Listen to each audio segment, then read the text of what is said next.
Shalom kekasih Kristus, senang saya dapat menyapa kembali para pendengar renungan melekat dalam Tuhan. Saya berdoa dan berharap agar saudara dan kita semua dalam keadaan baik dan tetap dalam pemeliharaan Tuhan. Hari ini, mari kita buka hati dan pikiran kita agar setiap firman yang kita terima membawa kita semakin setia dalam mengiring Tuhan. Mari kita berdoa. Tuhan Yesus, hari yang bahagia pada hari ini, kami kembali dapat mendengarkan kebenaran firman-Mu. Kami buka hati dan pikiran kami untuk diisi dengan kebenaran firman-Mu. Maka dari itu, Roh Kudus bajak hati kami agar benih firman Tuhan yang disampaikan jatuh ke tanah hati kami yang baik. Dan benih firman itulah yang berhasil untuk berakar, tumbuh, dan menghasilkan buah dalam kehidupan kami. Kami mengucap syukur Tuhan. Sekali lagi, bukakan hati dan pikiran kami agar kami diarahkan dalam kebenaran-kebenaran firman-Mu. Terima kasih Tuhan Yesus. Ini doa dan permohonan kami. Dalam nama Tuhan Yesus kami berdoa. Amin.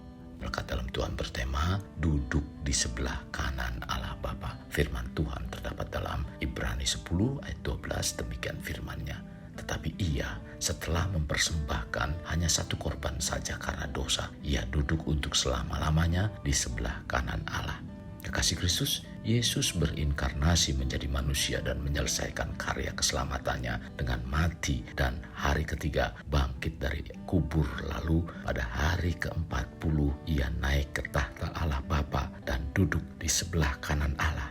Kekasih, ungkapan duduk di sebelah kanan Allah Bapa yang Maha Kuasa diambil dari Mazmur 110 ayat 1 yang dipercayai sebagai Mazmur Mesianik baik oleh orang Yahudi maupun oleh orang Kristen. Mazmur tersebut mengatakan demikian, demikianlah firman Tuhan kepada Tuanku, duduklah di sebelah kananku sampai kubuat musuh-musuhmu menjadi tumpuan kakimu. Ayat yang bersifat profetis ini merujuk kepada Mesias dan itu telah digenapi di dalam Kristus Yesus. Yesus pun menyampaikan demikian, yaitu dalam Lukas 22 ayat 69. Mulai sekarang anak manusia sudah duduk di sebelah kanan Allah yang Maha Kuasa. Ayat yang disampaikan oleh Yesus dalam Lukas ini adalah saat ditanya oleh para imam-imam kepala dan ahli-ahli Taurat dalam persidangan di hadapan Mahkamah Agama.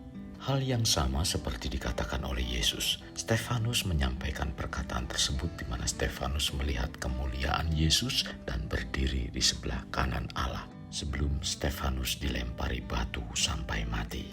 Kekasih Kristus, para penulis Perjanjian Baru menganggap perihal duduk di sebelah kanan Allah Bapa ini sebagai sesuatu yang sangat penting. Karena itu mereka mengulang-ulang menyebutkan hal ini. Perkataan yang diulang biasanya suatu perkataan yang mempunyai makna. Makna duduk di sebelah kanan Allah itu memberikan peneguhan terhadap klaim bahwa Yesus adalah Allah. Menurut kultur kuno pada waktu itu, duduk di sebelah kanan seseorang memiliki pengertian berbagi kekuasaan atau berbagi otoritas. Secara teologis memiliki pengertian yang sama. Yesus menyatakan perkataan ini kepada ahli-ahli Taurat dan imam-imam kepala bangsa Yahudi sekaligus menyanggah tentang keraguan mereka akan kemesiasannya. Sebagaimana tertulis dalam Matius 26 ayat 62-63. Lalu imam besar itu berdiri dan berkata kepadanya, "Tidakkah engkau memberi jawab atas tuduhan-tuduhan saksi-saksi ini terhadap engkau?" Tetapi Yesus tetap diam. Lalu kata imam besar itu kepadanya, "Demi Allah yang hidup, katakanlah kepada kami, apakah engkau Mesias, anak Allah atau tidak?" Jawab Yesus, "Engkau telah mengatakannya. Akan tetapi aku berkata kepadamu, mulai sekarang kamu akan melihat anak manusia duduk di sebelah kanan yang Maha Kuasa dan datang di atas awan-awan di langit." Pernyataan Yesus tentang duduk di sebelah kanan Allah meneguhkan tentang Dia adalah Mesias sebagaimana yang dikatakan oleh imam besar, dan ini bukan saja Yesus dipermuliakan, melainkan menyatakan bahwa Yesus sama seperti Bapa yang Maha Kuasa, dan itu juga sebagai peneguhan yang menyatakan bahwa Yesus juga Allah. Kekasih, pernyataan duduk di sebelah kanan Allah juga menunjukkan bahwa segala otoritas berada di bawah kaki Yesus Kristus. Segala sesuatu ada di bawah kaki Tuhan Yesus Kristus. Hal ini sebagaimana dinyatakan oleh Rasul Paulus dalam Efesus 1 ayat 20-23. yang dikerjakannya di dalam Kristus dengan membangkitkan dia dari antara orang mati dan mendudukan dia di sebelah kanannya di surga, jauh lebih tinggi dari segala pemerintah dan penguasa dan kekuasaan dan kerajaan dan tiap-tiap nama yang dapat disebut, bukan hanya di dunia ini saja, melainkan juga di dunia yang akan datang. Dan segala sesuatu telah diletakkannya di bawah kaki Kristus, dan dia telah diberikannya kepada jemaat sebagai kepala dari segala yang ada. Jemaat yang adalah tubuhnya, yaitu kepenuhan dia yang memenuhi semua dan segala sesuatu. Kekasih Kristus, Rasul Paulus mengatakan segala sesuatu, artinya mencakup semua makhluk apapun juga yang ada di surga, di bumi, maupun di bawah bumi atau di mana saja tanpa terkecuali ada di bawah kaki Yesus. Dengan demikian, Yesus memegang otoritas atas segala sesuatu. Jadi, duduk di sebelah kanan Allah Bapa berarti berbagi otoritas. Sebagaimana Bapa menguasai segala sesuatu, maka Yesus pun sebagai anak juga menguasai segala sesuatu. Sebagaimana tertulis dalam Matius 28 ayat 18, Yesus mendekati mereka dan berkata, "Kepadaku telah diberikan segala kuasa di surga dan di bumi." Sehubungan dengan pernyataan duduk di sebelah kanan Allah Bapa, sesungguhnya Yesus menyatakan bahwa dia akan menjadikan semua musuh menjadi tumpuan di bawah kakinya.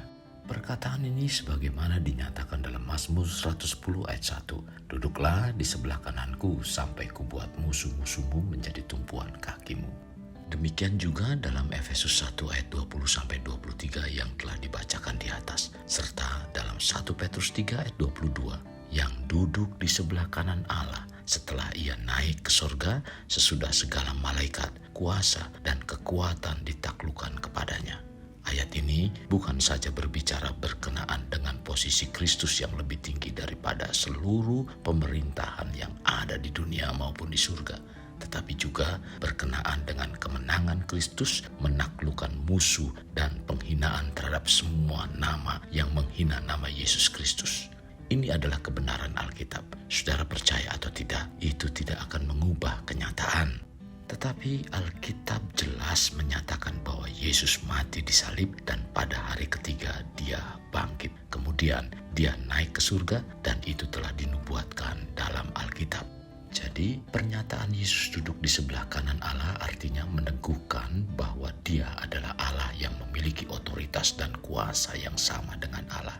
Pengertiannya juga mencakup semua makhluk apapun juga yang ada di surga, di bumi, maupun di bawah bumi, atau di mana saja tanpa terkecuali ada di bawah kaki Yesus. Itu semua telah diperbuat Yesus Tuhan kita, dan dia adalah kepala dan kita adalah tubuhnya. Kekasih Kristus, mari bawa hidup kita menjadi pribadi yang dapat memerdekakan orang dari belenggu kehidupan. Layaknya terang yang menerangi kegelapan. Karena itulah yang Tuhan inginkan pada kita sebagai warga kerajaan Allah. Mari kita berdoa.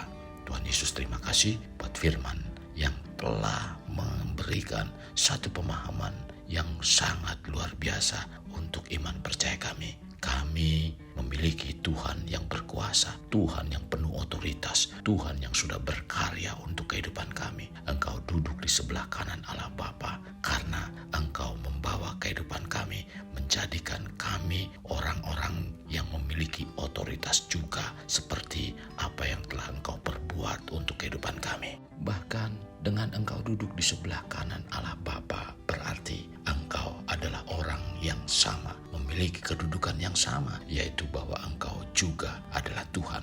Tuhan, kami mengucap syukur karena Engkau Tuhan yang menjelma menjadi manusia, dan sesungguhnya Engkau Tuhan yang mengerti apa yang ada dalam kehidupan kami. Terima kasih Tuhan Yesus. Ini yang menjadi satu pemahaman yang sangat menguatkan iman percaya kami. Maka dari itu Tuhan tuntun kami supaya iman kami semakin kokoh di dalam Engkau. Terima kasih Tuhan Yesus. Ini doa dan permohonan kami dalam nama Tuhan Yesus kami berdoa. Amin. Kasih Kristus, mari kita akhiri dengan mengendahkan kedua tangan kita.